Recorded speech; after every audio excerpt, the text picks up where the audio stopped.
Yo guys, welcome to this day of vlogging. Hi, good tense loves. So tense right now. We're here to why am I so nervous all of a sudden? You guys test down and make it an actual thing, because on Friday night who test here and there, because I feel like it will always be nerve-wracking, né? It probably always be nerve-wracking, but if you make it a point to go every what? Is it 6 months? Yeah. Every 6 months. Always just once a year. Once a year. Second tense. But yeah. Our school is having this, what is it even called? Testing. Yeah, healthy testing drive. Don't. So you just can pop up and get tested for free. So if you're a Nelson Mandela Uni student, I'd suggest come through. They said they're going to do it. Guys, I'm vlogging. Yeah, I'm vlogging. They said that they're going to do testing for free on campus. They always do it. You can go book at the clinic, that's what I know. But this week they're doing it up at building 35. So pull up, get tested. It's better to know than not to know. So yeah, obviously can't vlog everything. I can only vlog my experience. I can't go in and like vlog them taking my blood. So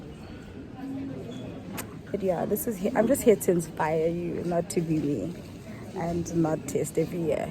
Make sure you test every year, every 6 months. I don't know how long you should wait. Anyway, I'm still in the queue. Love you. Bye. Hey guys, so I'm back from testing. Okay, I'm here first of all to stress the necessity to go test, guys.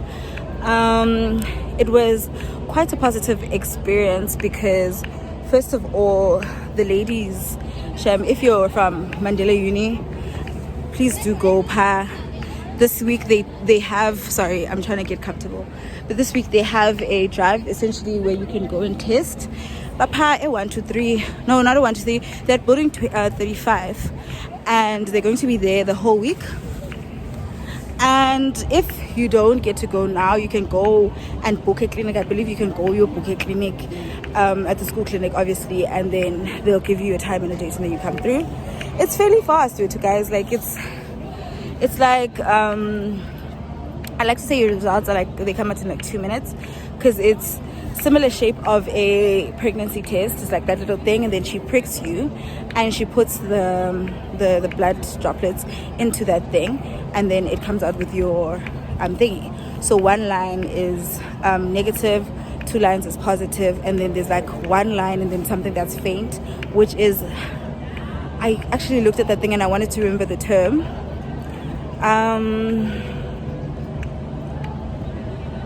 But I'll find the term. If I remember it, I'll put it on the screen, but if I don't, I don't.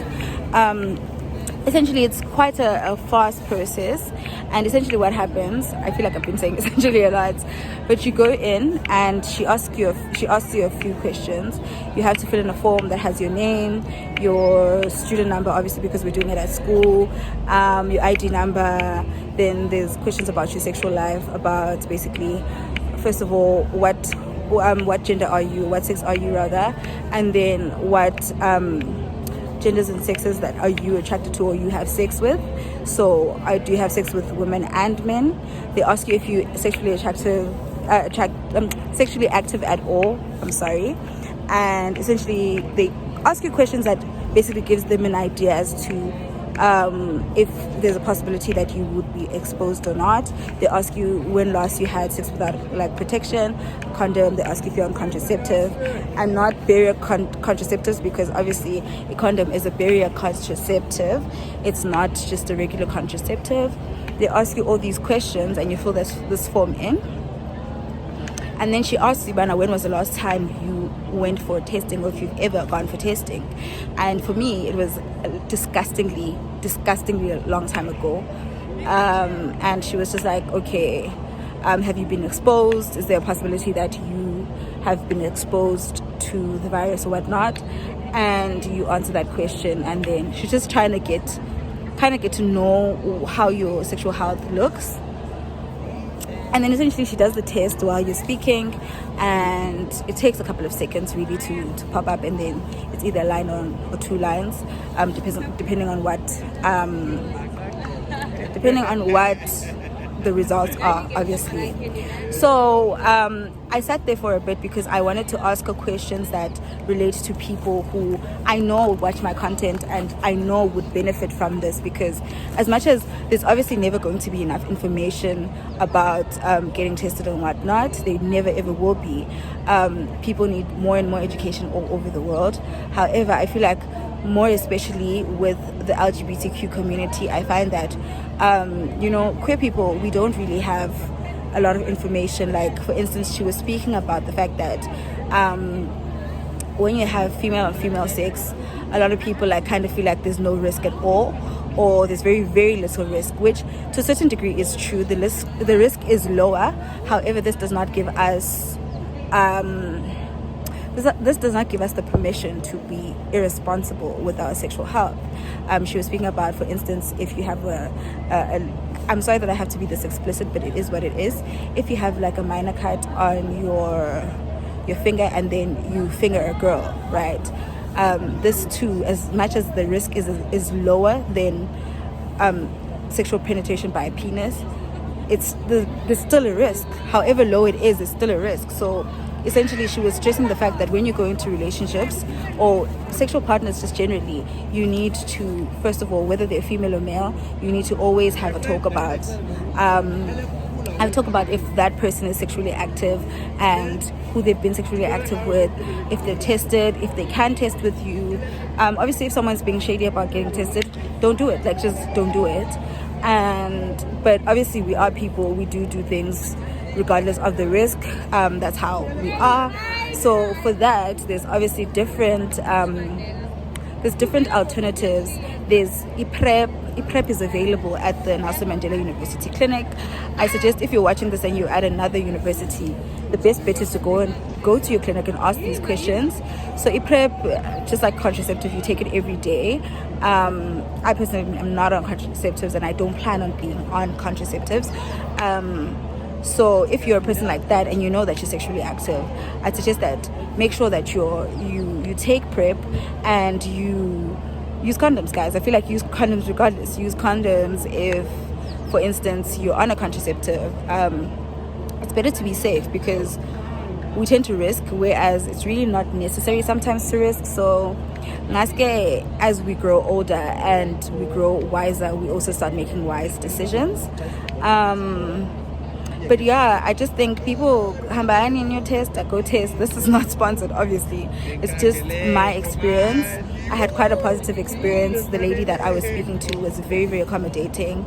She did not flinch about anything that I said or did or whatever, and she was very calm. She was speaking about the LGBTQ community a lot, and I love to experience people who are not neutral, because neutral is a bad word to use in terms of just people's decisions and people's sexualities, but like, she's a person who, she doesn't flinch, she doesn't act weird when speaking about queerness. It's her job, she knows it, she's very, very professional about it. We're going to speak about everything in its most explicit form. And I had a good time. But